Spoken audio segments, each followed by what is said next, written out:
আসসালামু আলাইকুম। আমি এখানে নিয়ে নিলাম হচ্ছে পাকা আম পরিমাণ মতো।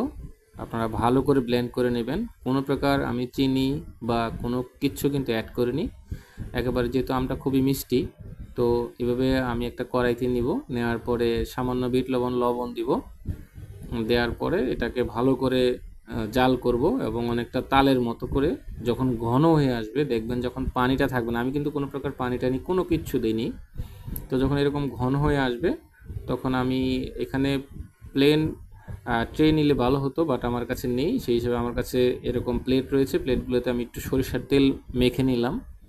মেখে নেওয়ার পরে এটাতে সুন্দর করে চতুর্পাশে ভালো করে মেখে নেবেন। তারপরে হচ্ছে আমি যেই আমসত্ত্বটা আমি তৈরি করেছি, যেটা জাল দিয়েছি, সেটা এখানে ঢেলে দিব।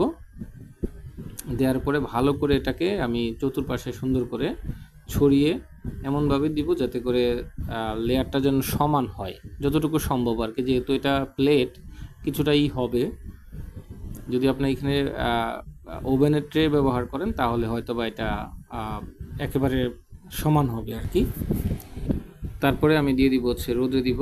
রোদে অর্ধবেলা হওয়ার পরে এরকম দেখতে পাচ্ছেন যে এখনও আমার এটা পরিপূর্ণ হয়নি। তো এভারেজ যদি ভালো রৌদ্র থাকে তাহলে 2 দিনই কিন্তু এটা হয়ে যায়। যদি কোনো কারণে রৌদ্র আপনার এখানে না থাকে তাহলে আপনি মাইক্রো ওভেনে এটা ঘোরাবেন, অথবা ইলেকট্রিক ওভেন থাকলে ইলেকট্রিক ওভেনে দিয়ে হিট দিতে পারেন, তাহলে কিন্তু এই আমসত্ত্বটা নষ্ট হবে না।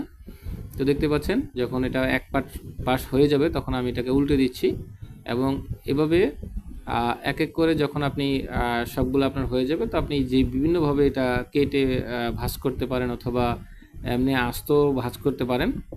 ভাঁজ করে আপনি ফ্রিজে কিন্তু এটাকে সারা বছর রেখে কিন্তু খেতে পারেন। তো বন্ধুরা, ভিডিও ভালো লাগলে অবশ্যই ভিডিওটা শেয়ার করবেন এবং আরও এরকম নিত্যনৈমিত্তিক শিক্ষামূলক ভিডিও পেতে চ্যানেলটা সাবস্ক্রাইব করবেন। আর যদি ফেসবুক থেকে দেখেন তাহলে পেজটাকে ফলো দিবেন। কথা বলবো পরবর্তী ভিডিওতে নতুন কোনো বিষয় নেই। ততদিন ভালো থাকবেন। আল্লাহ হাফেজ। আসসালামু আলাইকুম।